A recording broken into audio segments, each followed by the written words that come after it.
Salut à tous et bienvenue dans cette vidéo, et vous ne le savez peut-être pas, mais une partie non négligeable des téléphones que je vous montre, et autres produits d'ailleurs, pas que téléphones, que je vous montre dans ces vidéos, sont des trucs que j'ai en réalité réparés à partir de produits qui sont complètement pétés.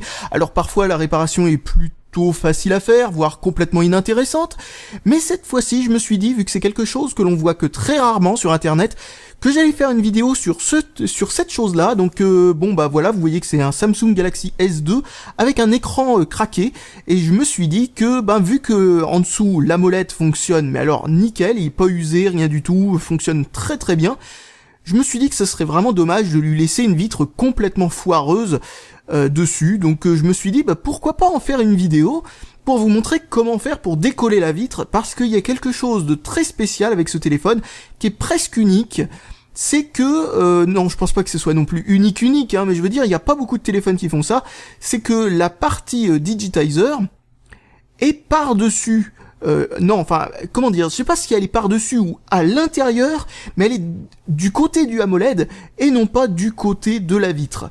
Donc, pourquoi pas essayer de décoller cette vitre et de remplacer la vitre pour faire une réparation genre à 2 €, un truc comme ça, plutôt que de faire la réparation complète, c'est-à-dire changer tout l'écran, ce qui coûterait, alors là, franchement, beaucoup trop cher, parce qu'un écran AMOLED, tout le monde le sait ou peut-être pas, mais c'est un type d'écran qui coûte très très cher à côté des écrans LCD, donc ça peut être rentable de prendre un bon moment pour faire ça. Alors je vais faire ça avec les moyens du bord.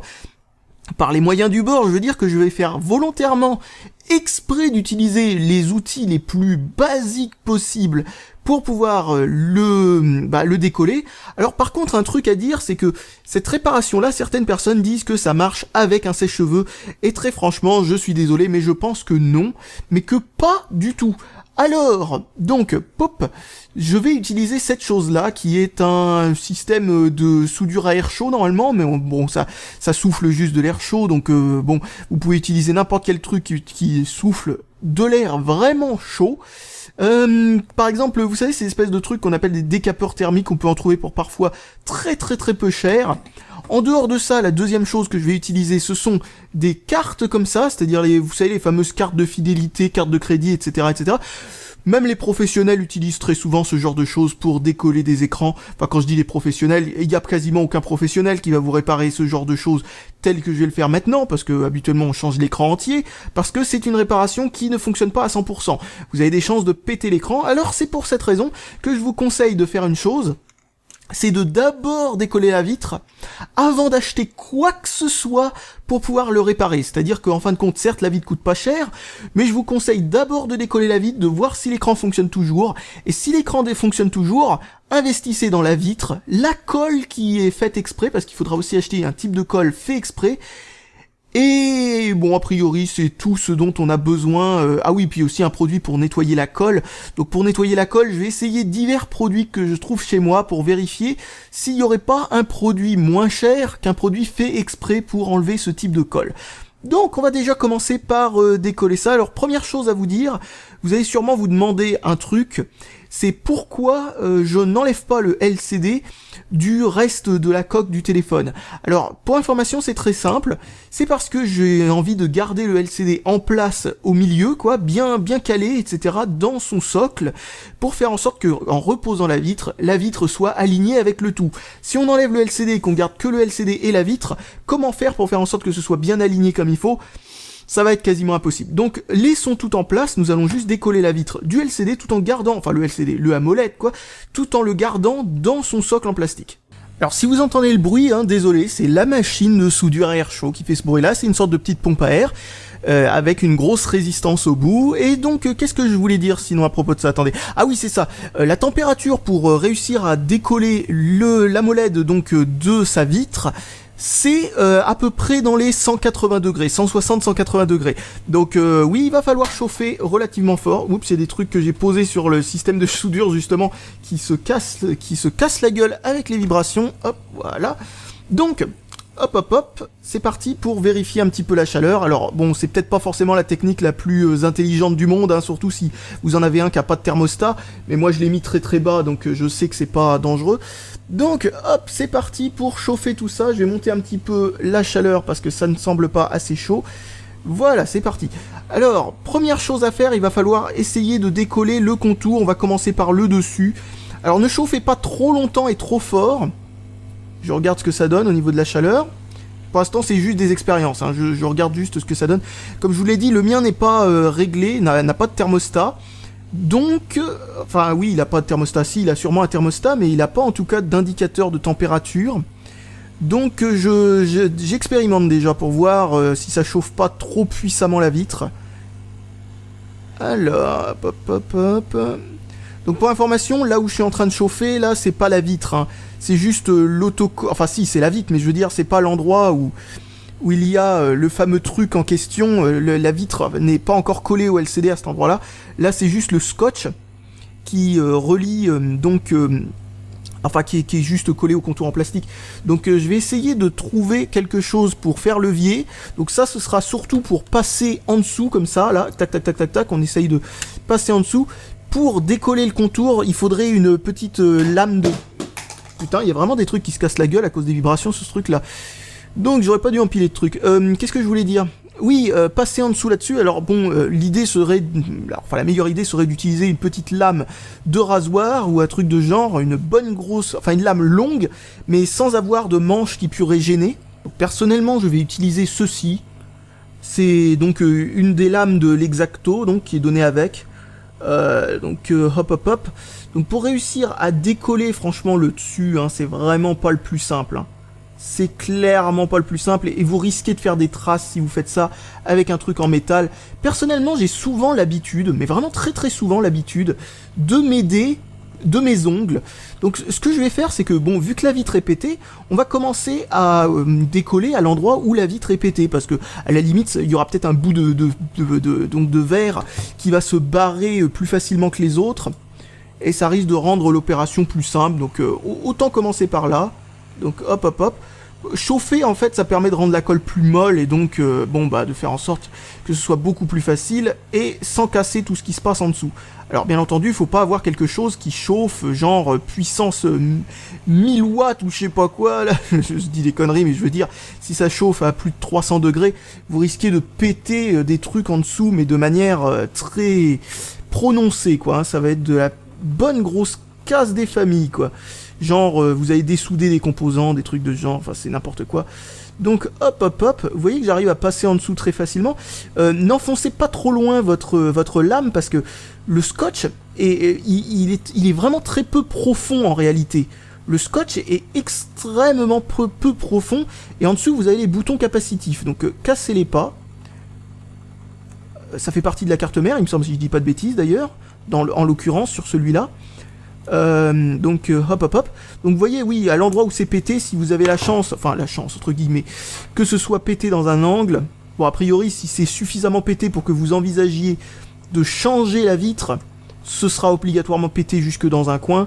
Donc a priori, bon là c'est pas assez pété a priori pour que on risque de changer la vitre. Moi personnellement j'aurais pu utiliser un téléphone comme ça. Mais bon, vu que j'ai plein de Galaxy S2, j'en suis à mon 3e en comptant celui-là, donc je pense que c'est une bonne idée d'en profiter pour faire un petit tuto là-dessus. Pas facile, mais en tout cas la colle résiste pas beaucoup. Faut dire que comme je disais, là pour l'instant, on est encore que sur du bon vieux double face. Rien d'exceptionnel. Alors là, je suis en train d'essayer de décoller les boutons, parce que a priori les boutons sont collés à l'intérieur de ce truc-là. Je ne pense pas que ça fait partie de la vitre, donc je vais les décoller de la vitre. Hop. C'est parti pour chauffer à nouveau, faut vraiment être patient. Hein. Et un bout de vitre, et un autre bout de vitre. Voilà. Tac, de la colle. Bon, j'espère que j'ai pas cassé les boutons capacitifs, mais si vous les avez cassés, de toute façon, ce que vous pouvez faire, c'est faire en sorte que vous activez l'option dans Android qui permet d'afficher les boutons à l'écran, quoi. Bon, c'est vrai que c'est pas très élégant, parce que c'est pas comme ça que le téléphone est fait à l'origine. Mais voilà, on peut toujours se débrouiller, si c'est juste ça, parce qu'a priori, c'est vraiment le seul truc que vous risquez de casser en démontant ce téléphone relativement facilement. Parce que l'écran AMOLED est étrangement solide. Enfin, quand je dis étrangement, je veux pas dire que c'est bizarre pour Samsung de faire quelque chose de solide. Non, pas du tout. C'est pas du tout ce que je veux dire. Non, ce que je veux dire, c'est qu'il est particulièrement solide, d'une manière assez prononcée, qui est assez impressionnante pour, bah voilà, je veux dire, quand on a l'habitude des LCD qui se cassent à la moindre pression dessus, ou infiltration d'eau, ou je sais pas quoi, les AMOLED ont tendance à être particulièrement résistants à tout ce qui est pression et compagnie. J'y vais même avec les ongles, là en l'occurrence, pour les petits bouts. Beaucoup de gens m'embêtent d'ailleurs avec mes ongles, tout le temps en train de me dire pourquoi tu n'utilises pas des outils, etc. Mais les ongles, ça permet quand même de mieux se rendre compte de la pression que l'on donne sur quelque chose. Et très franchement, parfois, ça peut être extrêmement bénéfique d'avoir le ressenti, savoir si on appuie fort, si on raye, si on je sais pas quoi. Les ongles sont vraiment pas mal pour bosser comme ça. Là, on chauffe. Alors là, je suis en train de faire levier sur le côté pour décoller l'écran. Tac. Et je vais ensuite essayer de passer ma carte en dessous, si j'y arrive. Encore une fois, en utilisant l'ongle pour essayer de faire levier, mais non. Ah, je vais pas y arriver, c'est vachement difficile à faire, hein, franchement. Je comprends vite pourquoi beaucoup de gens sont assez découragés pour faire ça. Mais a priori, avec un peu de persévérance, hein, et puis surtout si on n'est pas trop... comment dire... ouais, il va falloir rechauffer à nouveau.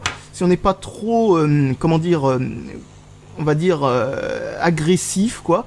Au bout d'un moment, c'est-à-dire si on manque pas trop de patience, en fait, eh bien, au bout d'un moment, on finit par le décoller sans trop de soucis, et on devrait récupérer un LCD nickel. Vous voyez à quel point ça change les choses, hein, de chauffer un petit peu, hein. Avant, j'arrivais pas à le décoller. Là, ça colle tout seul, donc... enfin, ça se décolle tout seul, donc... il faut vraiment pas hésiter à rechauffer. Attention à pas faire des rayures avec les bords du verre quand on le soulève. Bon, au bout d'un moment, j'aimerais bien réussir à passer ma carte en dessous, hein. Oh, je crois que je vais essayer d'attaquer par ce côté-là.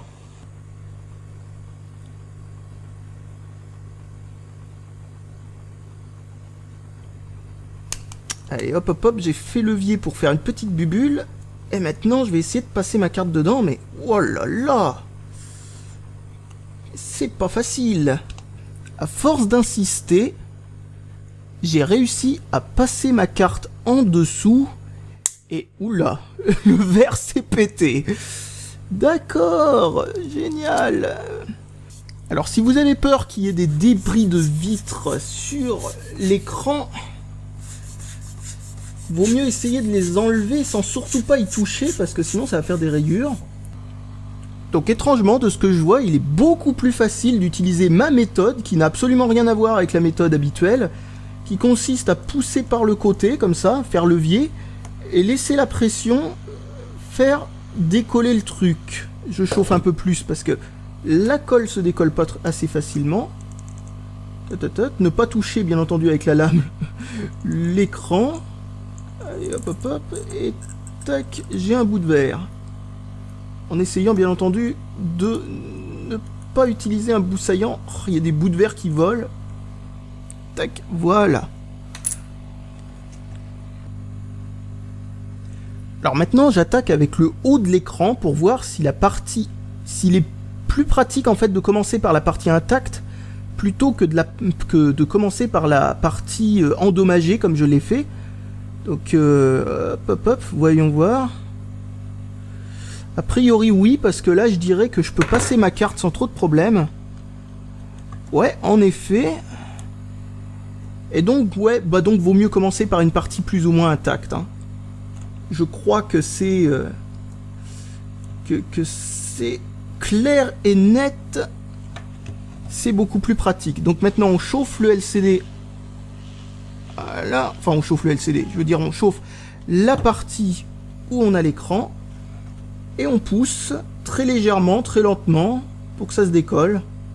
Donc en fait c'est plus facile à faire sur un écran pas trop pété que sur un écran hyper pété, si je comprends bien. Après ça vaut le coup d'essayer dans les deux cas à mon avis, hein. Voilà.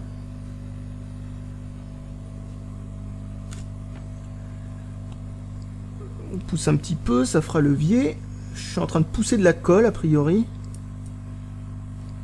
Ouais, c'est à ça que ça ressemble, en tout cas. Un moment assez casse-pied, c'est essayer de faire passer par au-dessus du haut-parleur la carte. Tac. Parce que le haut-parleur, il fait un relief. Et il fait pas partie de l'écran, hein. Il se détache pas avec, normalement. C'est reparti pour enlever la colle. Enfin, pour chauffer la colle, histoire qu'il suffit de pousser légèrement et hop, on voit la ligne avancer avec. Voilà, voilà. On continue.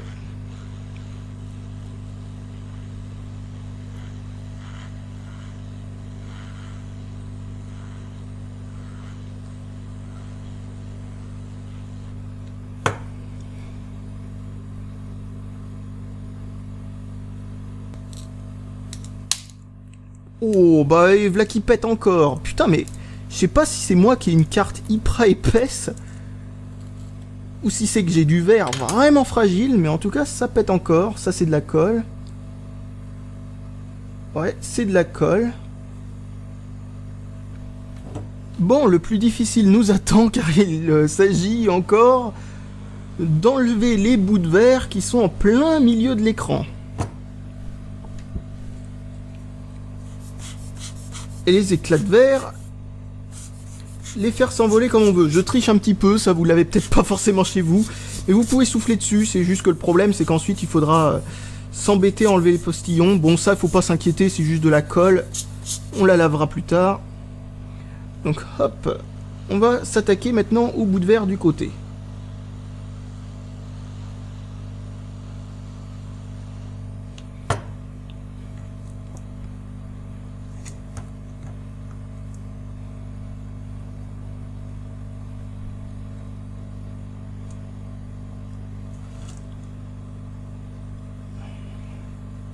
Voilà, alors un truc vachement étrange s'est produit chez moi, c'est que bizarrement, normalement, la colle est censée rester du côté du LCD, enfin du côté de la molette, on s'en fout, hein, c'est pareil.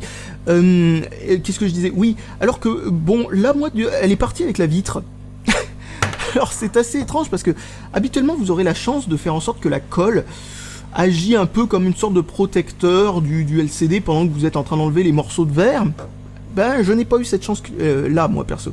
Bon, alors là, j'ai des morceaux de verre qui sont collés, mais alors en plein milieu de l'écran, donc je peux pas faire bascule avec quoi que ce soit, donc je vais faire ça avec les ongles. Parce que c'est encore le truc le moins abrasif que j'ai en tête, là. Voilà, ça fonctionne relativement convenablement, d'ailleurs. Bien fait de pas me couper les ongles, hein, avant cette vidéo, hein. Hop, voilà. Ah, va falloir chauffer à nouveau. Donc hop, hop, hop, hop, hop, voilà, c'est bon.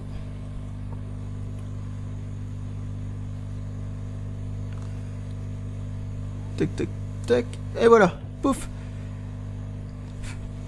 Bon, donc histoire de vous temporiser ça, il m'a fallu 40 minutes à peu près pour faire ça, 38 minutes, un truc comme ça.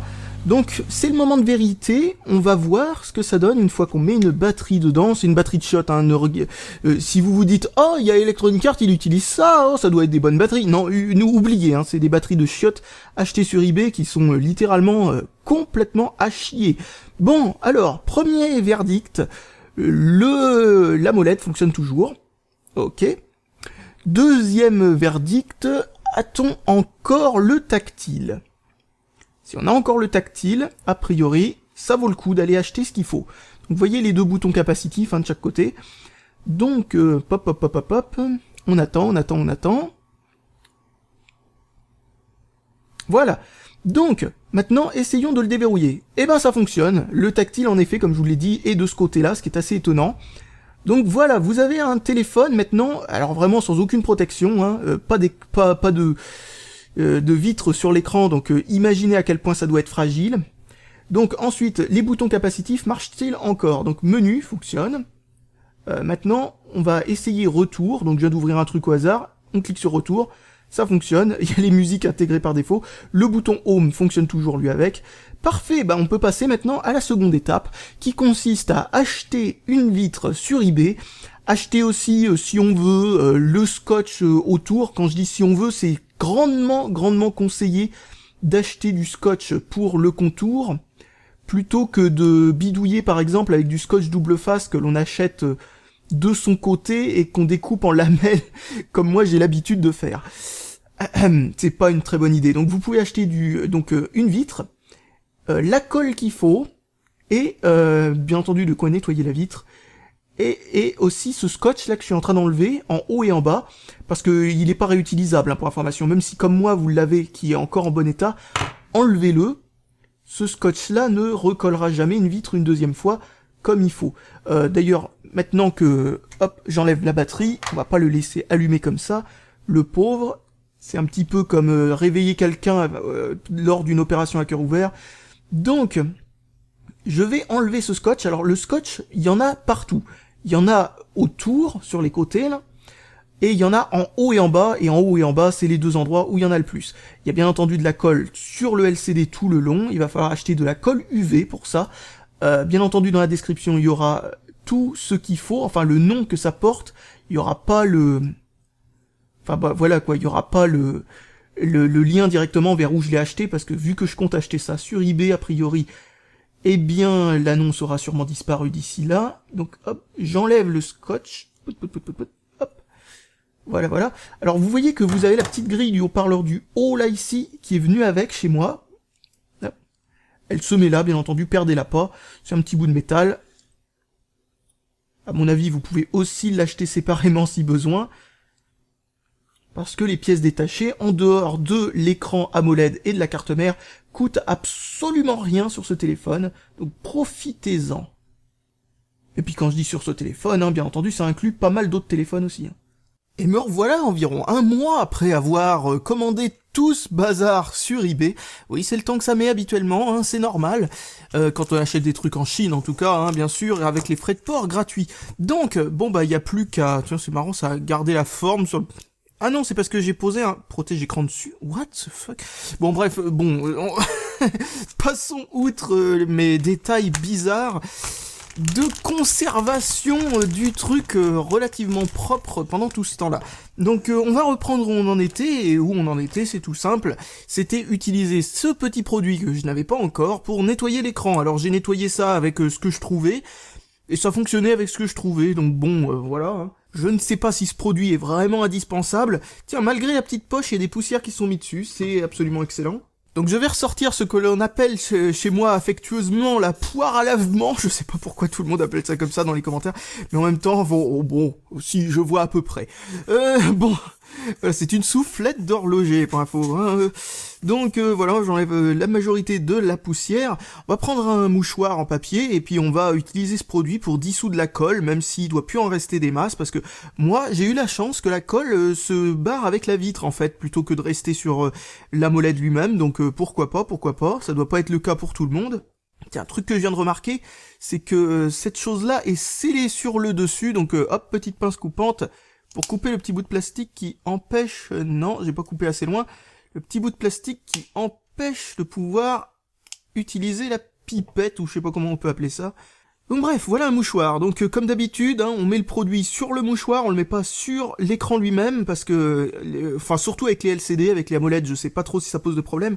Mais avec les LCD, par contre, eh bien, je peux vous dire que ça fait de gros dégâts si, à la place de mettre le produit sur...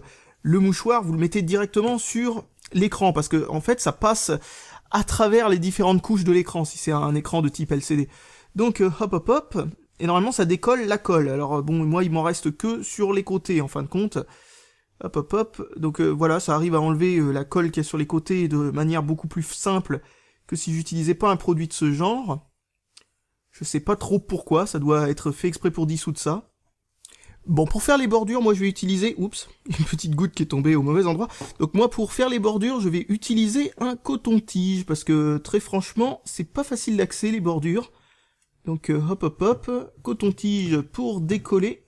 Alors quand vous faites cette partie-là, hein, soyez relativement précautionneux, parce que c'est la partie qui relie directement, vous savez, la partie logique, c'est-à-dire la carte mère et compagnie, à l'écran lui-même. Donc si vous cassez une soudure ou une nappe ou je ne sais pas quoi à cet endroit-là, vous aurez ou plus de tactile ou plus rien qui s'affiche. Ou en tout cas, vous risquez de faire en sorte que ça s'affiche d'une manière extrêmement laide. Donc voilà, vous essayez de ne pas trop... C'est pas grave s'il reste un peu de colle de toute façon sur les rebords, du moment que c'est pas sur l'écran lui-même, ça ne devrait pas vraiment poser de problème. Donc une fois que vous avez dissous toute la colle de l'écran, ce qui devrait quand même prendre un petit moment, il va vous falloir maintenant nettoyer les bords, vous savez la colle le double face qui retenait l'écran en haut et en bas de l'écran notamment. Vous savez c'est cette partie-là et cette partie-là. Donc pour faire ça, on va juste prendre un coton-tige et de l'alcool à 90 ou je sais pas si ce truc-là fera l'affaire, mais de l'alcool à brûler ou de l'alcool ménager ou de l'alcool médical fera parfaitement l'affaire en tout cas. On va pas en foutre partout. Alors pour information, j'ai décollé le haut-parleur, là, la petite grille du haut-parleur qui se met en haut de l'écran, là, pour faire en sorte que ce soit plus facile à nettoyer, parce que ça se décolle, mais si chez vous c'est bien collé, bon, ne décollez pas forcément, mais je sais que chez moi ça s'en allait tout seul, donc si ça s'en va tout seul, enlevez-le, parce que sinon vous risquez de zipper avec, il se retrouvera sur l'écran, ça risque de faire des rayures, c'est pas une bonne idée, donc on l'enlève tout de suite. Hop, on enlève donc l'ancien scotch, pour pouvoir mettre le nouveau. Alors le nouveau, il est là, vous voyez ici, pouf. Donc bon, ça s'achète comme ça, directement prédécoupé à la bonne forme, à la bonne taille et tout ce que vous voulez. Donc c'est une bonne chose, c'est très pratique. On trouve ça sur eBay pour pas cher du tout. Je vous mettrai les recherches, les noms de recherche à taper dans eBay pour trouver ces trucs-là. Parce que, bon, voilà, je peux pas vous mettre le lien directement vers un article, parce que, vous savez, c'est le principe de eBay, quoi, les articles, plutôt les annonces, doivent être renouvelés tous les quelques temps, donc, bon, bah, le lien sera mort au bout d'une semaine ou deux, ou un truc du genre, donc, non, c'est pas une bonne idée que je mette un lien direct. Voilà, je vous explique au cas où que vous comprenez pas pourquoi je ne me suis pas embêté à mettre de lien, c'est parce que ce serait totalement perdu. Bon... Allez, on enlève le scotch, comme je le disais, ça va mettre un petit moment, donc je vous retrouve après avoir fait enlever le scotch du haut et le scotch du bas. Sur les côtés, vous vous en foutez de toute façon, parce qu'on va pas mettre de double face sur les côtés, ce sera la colle de l'écran qui va déborder, ça va faire et ça va combler la fissure, ça collera les côtés de l'écran. Voilà, alors une fois que c'est bien nettoyé, soyez bien sûr que ce soit nettoyé relativement convenablement, parce que moins il restera de l'ancienne colle et mieux ça collera, c'est tout aussi bête que ça. Alors hop, je remets le haut-parleur, moi de mon côté, vu que je l'avais enlevé. Bon, il tient pas super bien de mon côté, oula, oui, il tient vraiment pas super bien, la colle... C'est d'ailleurs pour ça qu'il a dû s'enlever au départ, voilà, je l'ai bien mis dedans. Logiquement, il devrait pas trop se déplacer. Ensuite, il faut faire attention aussi à ce que les boutons capacitifs soient bien dans leur emplacement et pas tordus, parce que c'est du métal assez épais, parce que bien entendu ça fera du relief, c'est pas une bonne chose. Donc bon, avec un mouchoir en papier, bien entendu, on a foutu plein de traces un peu partout.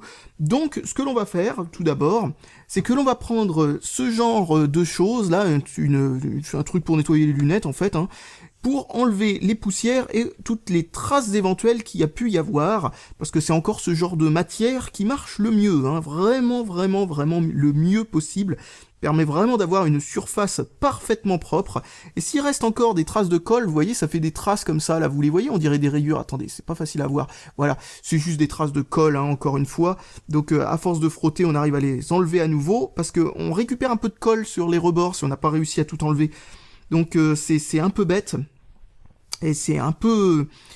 C'est fastidieux, enlever la colle qu'il y a dans les rainures, là, les rigoles qu'il y a sur les côtés. Alors maintenant qu'on a enlevé le plus gros de la poussière et des traces, etc., il faudra quand même y repasser un petit coup après, on va coller les autocollants. Alors je fais le plus gros avant, la raison est simple, c'est pour ne pas enlever, vous savez, la partie de l'autocollant, là par-dessus, là, enfin vous allez comprendre, au moins on en a fait le plus gros, donc hop, on enlève tout ça, donc il faut enlever la partie découpée au milieu, bien sûr, celle-là, c'est pas facile à faire, certains utilisent des petites pinces ou des trucs comme ça pour le faire.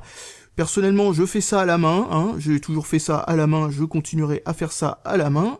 Donc hop, on enlève ça. Bon, enfin en même temps si je fais ça à la main, je suis sûr qu'il doit exister mieux, mais c'est parce que je me débrouille convenablement à la main. Chacun utilise ce qu'il trouve être le plus adéquat pour lui. Ouais, c'est pas facile avec une caméra en même temps aussi. Donc, hop. La partie inutile me colle au doigt. Tac. Donc, maintenant, on pose ça bien comme il faut. Bon, là, je vois rien à ce que je fais, parce que c'est pas du tout le bon angle pour que je puisse voir comme il faut. hop, voilà. Donc on met ça bien comme il faut au fond du truc. Je suis même pas sûr que ce soit bien comme il faut. Encore une fois, j'y vois rien. Je fais ça au feeling à cause de la caméra. Donc hop, oui, ça a l'air d'aller, hein. Je me suis a priori pas trop vautré. Alors une fois que c'est posé, hein. Vous ne pouvez pas le remettre une deuxième fois, le décoller, le remettre.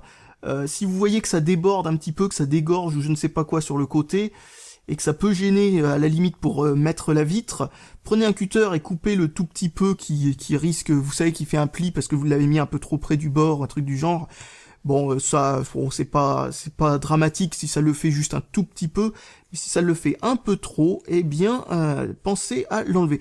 Donc, attendez, je vais prendre une petite aiguille, enfin, encore faut-il que j'en trouve une, pour enlever les parties inutiles avant de le décoller, parce que je vois que de ce côté-là, enfin, sur ce scotch-là, c'est découpé directement à travers le truc, donc c'est pratique, autant le faire comme ça. Voilà, donc une fois que j'ai décollé tout ce qui est inutile, je décolle le reste, et normalement il devrait rester que ça, sauf que c'est un peu foiré, il y a les deux petits points sur les côtés qui correspondent je ne sais pas à quoi d'ailleurs, là, ces deux trous là, les vis peut-être, je ne sais pas, je sais pas pourquoi ça a été découpé dans le scotch, si c'est les vis, parce que peuvent bien passer dedans. Alors ne posez pas vos doigts partout sur le scotch parce que bien entendu ça ne collera pas aussi bien si vous avez à l'endroit où vous avez mis les doigts dessus. C'est pour ça que certains utilisent une petite pince exprès et ça ressemble à une sorte de pince à épiler, hein, pour information. Donc hop, je vais essayer de faire ça comme je peux avec les moyens du bord. Hein. Là je vous montre, comme je le disais, avec le moins d'outillage possible.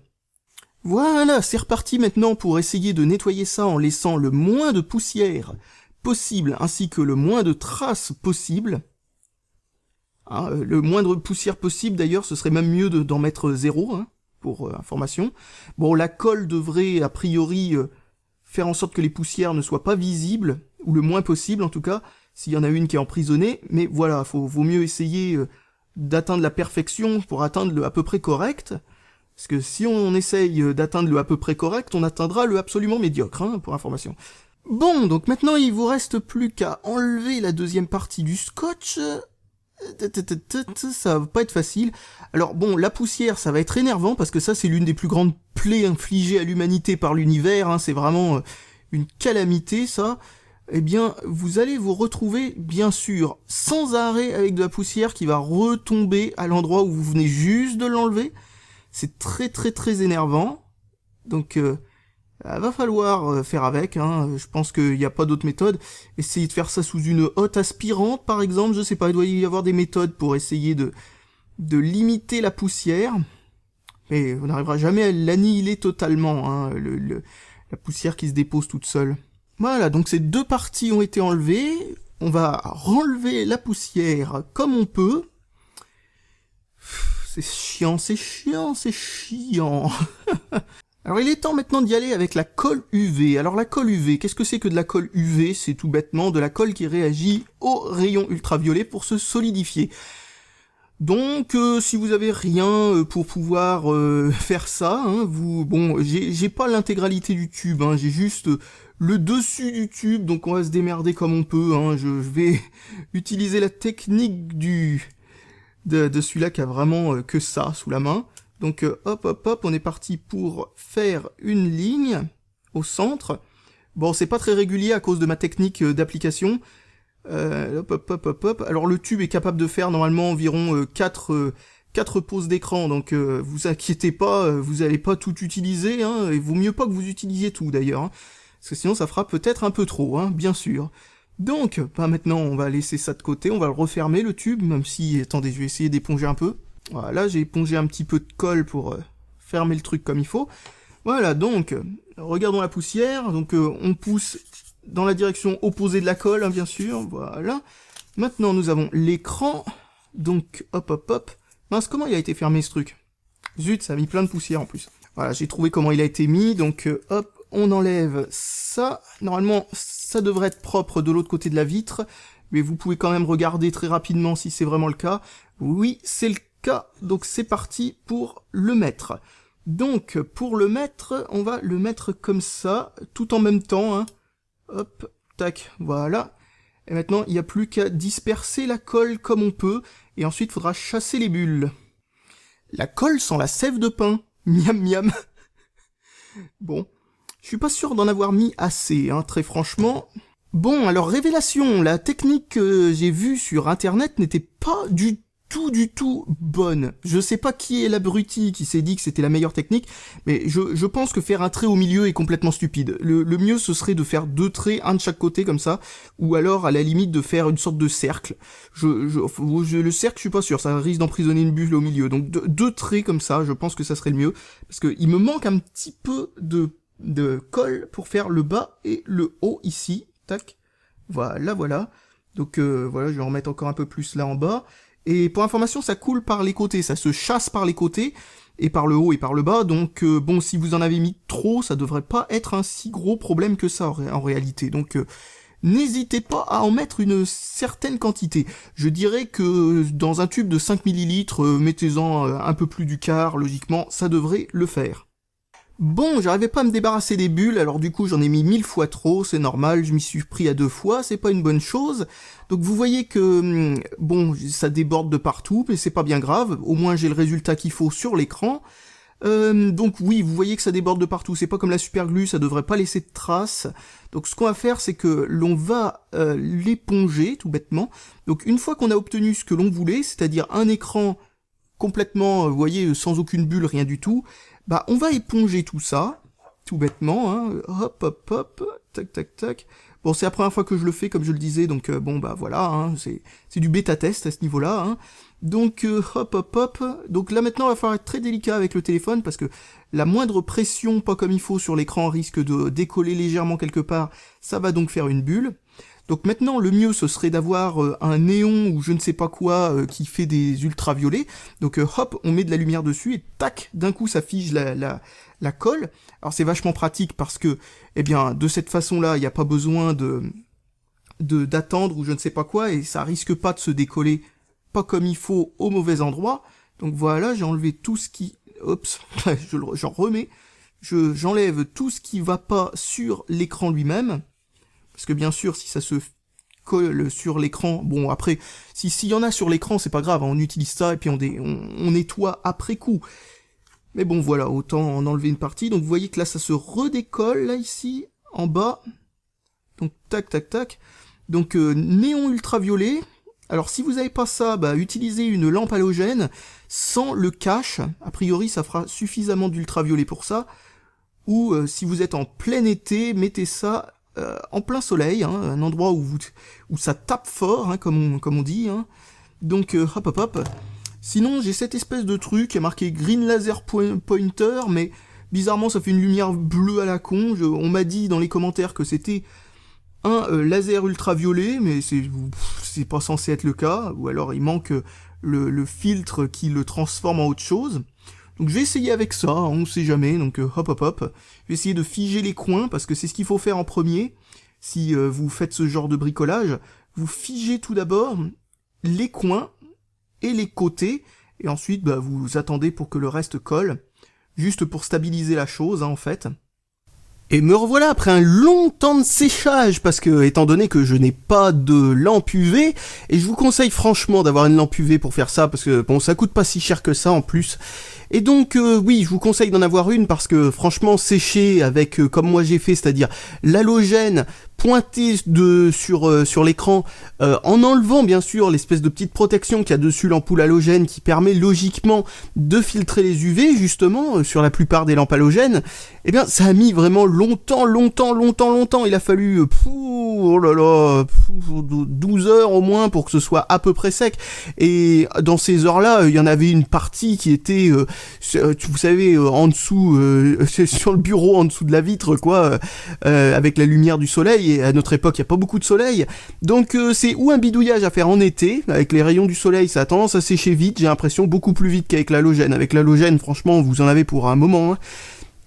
Et oui voilà, sinon achetez un néon UV et sinon le résultat est très très bon comme vous allez le voir. Alors j'ai encore d'autres réglages à faire. Ah oui, je croyais que la batterie était HS. Parce que bon, j'étais obligé de changer de batterie. Ma batterie toute pourrie du début de la vidéo est complètement naze maintenant. Hein. Ça vous fait un petit test en direct de la qualité des batteries de remplacement chinoises toutes pourries. Et la qualité, c'est ça. Hein. Donc bref, qu'est-ce que je voulais vous dire? Oui, donc ben voilà, le résultat est très très bon. Bon, on voit mes empreintes de doigts dans tous les sens. Hein. C'est normal. Parce que j'étais en train d'appuyer sur les côtés de l'écran, etc. pour laisser sécher, enfin vous voyez, pour faire en sorte que ça sèche sans que ça fasse de bulles et compagnie. Mais regardez-moi ça, une fois que c'est fait, c'est magnifique, hein, et ça coûte vraiment beaucoup moins cher que de changer l'intégralité de la MOLED. Enfin franchement, alors bon, par contre, il y a quelques petits détails qui le trahissent, notamment par exemple que quand je l'ai démonté, vous avez très certainement dû le voir, j'ai été pas tendre de ce côté-là parce que j'avais pas remarqué que les boutons capacitifs n'étaient pas dans le plastique, mais en fait étaient collés sur le verre au bout d'un truc, et comme vous voyez, j'ai cassé la LED qui se trouve derrière. Bon, bien entendu, le bouton marche toujours parfaitement bien, hein, regardez, je vous en donne la preuve, pouf, il marche nickel. Mais il n'y a plus le rétroéclairage, donc bon bah tant pis. Et un autre truc aussi qu'on voit, c'est que vu que j'ai été obligé de m'y reprendre à plusieurs fois, etc., parce que franchement j'avais pas mis assez de colle au départ, et ben après je me suis retrouvé avec trop de colle, et ça a commencé à envahir le contour ici, là, à cet endroit-là, au niveau du... Heureusement ça n'a pas été jusque sur l'appareil photo frontal, parce que sinon il y aurait plus d'appareil photo frontal, il y aurait eu de la colle devant. Donc bref, bon, ça demande quelques ajustements hein, pour être bien au point sur ce genre de méthode de réparation, mais sinon bon bah voilà, hein, ça c'est tout à fait faisable. Bon, ça demande un petit peu de temps, on va dire, et aussi de soins, hein. Et donc bah voilà, je vais le rééteindre. J'ai encore quelques réparations à faire sur ce téléphone. Dites-moi si ça vous intéresse de continuer à faire la restauration de ce téléphone en vidéo. J'ai le bouton volume ici à remettre. Bon, c'est pas bien difficile, hein. J'en ai acheté un sur eBay, hein. Bon, c'était pas cher. Qu'est-ce que j'ai d'autre aussi à faire sur ce téléphone? Ah oui, il manque toute la petite carte ici avec la nappe qui va jusque là à peu près, qui contient l'USB. J'ai pas d'USB du tout sur ce téléphone parce que la petite carte qui était là, elle était grillée. Donc bon bah il suffit tout bêtement d'en acheter une, ce que j'ai déjà fait. Donc si ça vous intéresse, je vous fais une vidéo là-dessus pour remettre ou remplacer l'USB ici. Et un autre truc aussi, c'est la personne qui me l'a donné, donc me l'a donné sans les vis. Donc du coup ben voilà, bon. Il va falloir que je trouve des vis de la bonne taille hein, pour pouvoir revisser ce téléphone. Mais ce qui est marrant, c'est que l'intégrité du téléphone est franchement bonne, malgré qu'il n'y ait pas de vis. Hein, comme vous le voyez, il est difficile à déboîter hein, le machin. Donc franchement, même sans vis, le truc, bon je l'ai rallumé parce que j'ai appuyé sur le bouton power pendant que j'étais en train de forcer pour l'ouvrir. Mais voilà, même sans vis, le téléphone il tient debout, franchement bien comme il faut. Hein, franchement solide le Galaxy S2 d'ailleurs en parlant de ça. Donc bref, je crois qu'on peut terminer la vidéo là-dessus. Et bon bah comme vous l'avez vu, c'était faisable. Je l'ai fait sans aucun problème, pas mis de rayures en dessous entre... Et s'il y avait des rayures vraiment microscopiques dedans, je crois que la colle les a comblées parce que ça ne se voit pas du tout depuis qu'il y a la nouvelle vitre par-dessus que l'AMOLED pouvait éventuellement être rayée en dessous. Hein. Franchement, je ne vois absolument rien. À cet endroit-là, j'avais quelques doutes et franchement, rien du tout. Bon, ça c'est une poussière, hein, hop. Et franchement, encore une poussière, bien entendu. Non, c'est pas des rayures. On voit absolument pas si sur ce secteur-là, il y avait plein de microscopiques débris des microscopiques débris de verre que j'ai eu du mal à décoller, etc., sans rayer l'écran, et j'avais peur d'avoir fait des petites marques, mais non, a priori, hein, rien du tout, hein, où que ce soit. Donc bon, franchement, c'est une réparation qui, malgré que c'est franchement, on a vraiment peur de faire des dégâts en enlevant tous ces petits débris de verre, et bien malgré tout, ça se passe vraiment plutôt bien. En tout cas sur le Galaxy S2, faudra voir maintenant ce que ça donne sur des téléphones avec des écrans AMOLED, avec des écrans AMOLED d'autres générations, et là ça risque d'être vraiment une galère parce que c'est beaucoup plus fragile, avec un écran LCD plutôt qu'un écran AMOLED, parce que l'écran AMOLED, il est tout dans une seule plaque, et donc du coup on le sépare pas facilement, enfin ça se casse pas facilement. Les LCD par contre, c'est un petit boîtier avec dedans plusieurs feuilles, des trucs pour réfléchir la lumière, etc. C'est horrible quand on essaye de le décoller d'une vitre. A priori, c'est vraiment beaucoup plus difficile. Donc avec un écran AMOLED, et ça tombe bien que ce soit plus facile avec les AMOLED qu'avec les LCD, vu que ce sont les AMOLED qui coûtent plus cher que les LCD, eh bien, avec un AMOLED, visiblement, c'est tout à fait faisable. Donc bref, je pense que je peux arrêter de me répéter sur cette fin de vidéo et que je peux vous dire salut à tous et à la prochaine!